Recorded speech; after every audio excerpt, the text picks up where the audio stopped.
This video is about homogeneous differential equations. Differential equations की topic discuss कर रहे हैं हम, और उसमें हमारे पास एक टाइप होती है कि होमोजीनियस इक्वेशंस क्या होती हैं। सबसे पहले आप देख लें कि होमोजीनियस इक्वेशंस क्या हैं।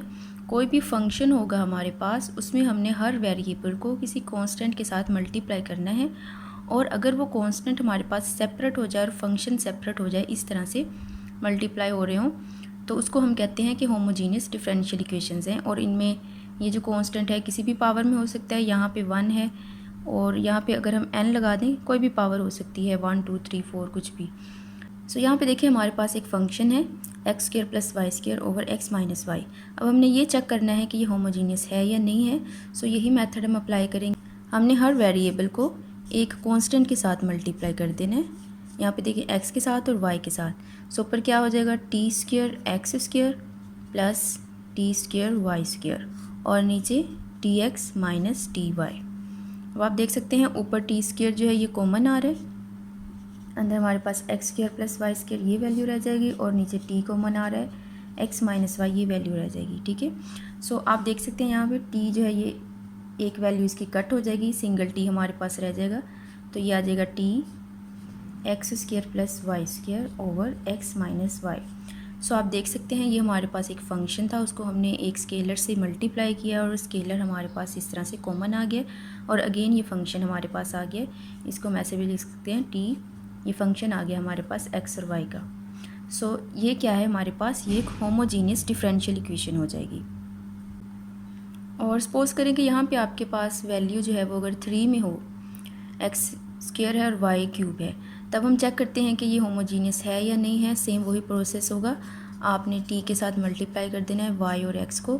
अब ऊपर देखें t² x² t³ और y³ हो जाएगा, और नीचे tx - ty। यहाँ से देखिए अब ऊपर t² कॉमन आ रहा है, अंदर x² प्लस t के साथ y³ आ जाएगा, और ओवर में भी t कॉमन आ रहा है, x - y। यहाँ से अगेन t कैंसिल होके हमारे पास t की सिंगल वैल्यू रह जाएगी। ये x² plus ty³ over x - y। अब यहाँ पे आप देख सकते हैं हमारे पास ये फंक्शन की फॉर्म में नहीं आया है, यहाँ पे एक जो स्केलर है रिमेनिंग रह गया हमारे पास, विच मीन्स ये जो हमारे पास इक्वेशन होगी ये होमोजीनियस नहीं होगी। ठीक है, तो आपने चेक कर लेना होता है कि इक्वेशंस होमोजीनियस हैं या नहीं हैं इसी मेथड से। अब हम देखेंगे कि इस तरह के क्वेश्चंस को हमने सोल्व कैसे करना है। यहाँ पे एक एग्जांपल है हमारे पास डिफरेंशियल इक्वेशन की, और ये होमोजीनियस डिफरेंशियल इक्वेशंस हैं, और इनको चेक करने का वही मेथड है, आप इसको सेम उसी मेथड से चेक कर सकते हैं। अब इस टाइप की इक्वेशंस को हमने कैसे सिंप्लीफाई करना है, यहाँ पे हमने dy ओवर dx इसको सेपरेट कर लेना होता है। बाकी की वैल्यूज़ लिखें, y sin y over x minus x, और ओवर में आ जाएगा x sin y over x। यहाँ से ये जो वैल्यू है यहाँ पे आके इसको हमने डिवाइड कर दिया है, और इस वैल्यू को हमने ऐसे लिख लिया। ठीक है, सबसे जो पहली टाइप होती है वो सेपरेटिंग वेरिएबल्स होती है, वहाँ पे जो वेरिएबल्स हैं उनको ईजिली सेपरेट किया जा सकता है। आपने ये चेक कर लेना है कि वेरिएबल्स सेपरेट हो रहे हैं या नहीं हो रहे हैं। लेकिन आप यहाँ पे देख सकते हैं साइन के साथ y ओवर x आ रहा है, इसको सेपरेट नहीं किया जा सकता है। उससे जो नेक्स्ट फिर हमारे पास टाइप आ जाती है वो होमोजेनियस की आ जाती है। ठीक है, यानी उनमें आप ऐसा कर सकते हैं कि किसी भी स्केलर को पुट करके देख सकते हैं, अगर वो स्केलर उस सारे फंक्शन में कॉमन आ जाए तो वो हमारे पास होमोजीनियस इक्वेशन हो जाती है।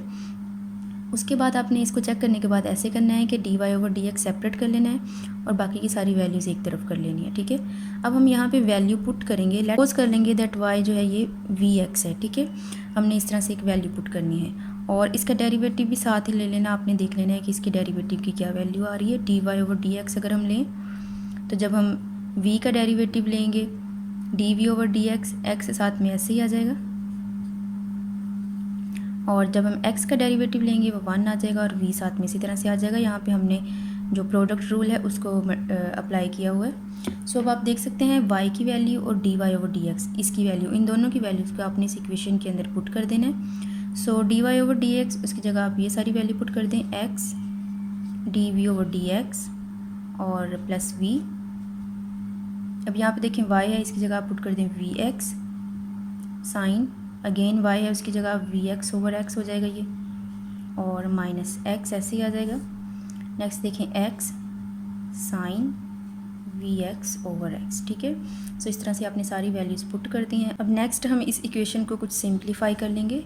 यहाँ पे आप देख सकते हैं x जो है दोनों कट हो रहे हैं और यहाँ पे भी कट हो जाएंगे, और इन दोनों वैल्यूज़ में से पहले हम x को कॉमन ले लेंगे। x कॉमन लें तो अंदर v साइन, दोनों x यहाँ से भी कट जाएंगे, v रह जाएगा और इधर -1 हो जाएगा, दोनों में x कॉमन आ रहा है। और ऐसे ही नीचे देखें x साइन, यहाँ पे भी x कैंसिल हो जाएंगे और v रह जाएगा। सो यहाँ से ये दोनों x कट हो जाएंगे और इस v को, ये जो जहाँ पे प्लस है, इसको इस साइड पे रख दें तो ये -v हो जाएगा। सो यहाँ पे जो हमारे पास इक्वेशन रह जाएगी x dv/dx रह जाएगा। इस साइड को मज़ीद सिंप्लीफाई कर लेते हैं। यहाँ पे देखें आ रहा है नीचे साइन v और ऊपर जो है वो वैल्यू रह जाएगी v साइन v -1, और यहाँ से जब हम इस वैल्यू को सोल्व करेंगे तो ये साइन v आ जाएगा। सो आप देख सकते हैं ये पॉजिटिव और नेगेटिव, इसके साथ v भी मल्टीप्लाई हो रहा है। सो ये पॉजिटिव वैल्यू और ये नेगेटिव है तो ये दोनों कट जाएंगी और यहाँ पे जो हमारे पास वैल्यू रह जाएगी वो -1/sin v रह जाएगी। सो इस साइड पे आप देख सकते हैं हमारे पास वैल्यू है x dv/dx और दूसरी तरफ हमारे पास जो वैल्यू है वो है -1/sin v। सो अब हम इनको सेपरेट कर सकते हैं। अब ये सेपरेबल फॉर्म में आ चुके हैं। x को एक साइड पे कर दें और v को एक साइड पे कर दें। यहाँ पे देखें dv इस साइड पे है तो sin v को इधर ले आएँ, यहाँ पे ये आके मल्टीप्लाई हो जाएगा dv के साथ, और यहाँ पे dx और x दोनों इस साइड पे आ जाएंगे, ये बन जाएगा -1/x dx, ठीक है। सो अब हम इसको इंटीग्रेट करके आंसर जो है इसको फाइंड आउट कर सकते हैं। कोस का जब हम डेरिवेटिव लेते हैं तो माइनस साइन आता है, इसी तरह से जब हम साइन को इंटीग्रेट करेंगे तो माइनस कोस v ये हमारे पास आ जाएगा। और यहाँ पे आप देख सकते हैं 1/x है, ये हमारे पास आ जाएगा -ln x, और साथ में कोई भी कांस्टेंट मल्टीप्लाई हो जाएगा। सो इसको हम लिख सकते हैं कोस v, अगर हम माइनस को कैंसिल कर दें यहाँ पे वैल्यू आ जाएगी ln x, और यहाँ पे -c ये भी कोई कांस्टेंट है, चाहे तो आप -c लिखते हैं या c डैश लिखते हैं, कुछ भी लिखते हैं, जो कांस्टेंट है उसमें कांस्टेंट ही रहना है। सो कोस v ln x -c ये हमारे पास सोल्यूशन आ गया, लेकिन अभी ये v की फॉर्म में है और हमने जो v की वैल्यू यहाँ से पुट करी हुई थी y इज़ vx, यहाँ से हमने v की वैल्यू को फाइंड आउट कर लेना है, ये आ जाएगा y/x। तो हमारे पास जो इक्वेशन है वो इस तरह से बन जाएगी, v की जगह हम यहाँ से पुट कर देंगे y/x ln x plus c, कोई भी डैश कर दें, कोई कांस्टेंट है हमारे पास। सो ये हमारे पास सोल्यूशन आ गया है इस डिफरेंशियल इक्वेशन का।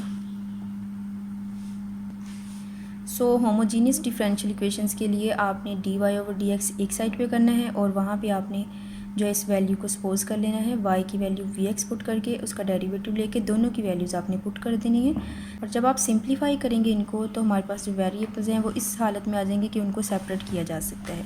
देन हमने यहाँ पे जैसे किया है, जो वेरिएबल्स हैं उनको सेपरेट करके सोल्व कर लेना है सिंपली, जो सेपरेबल वाला मेथड था। आपको वेरिएबल सेपरेट करने भी हमने बताए हुए हैं, उस पर एक वीडियो बनाई हुई है, आप चाहें तो उसको भी देख सकते हैं। सो इस तरह से आप होमोजीनियस डिफरेंशियल इक्वेशंस को सोल्व कर सकते हैं।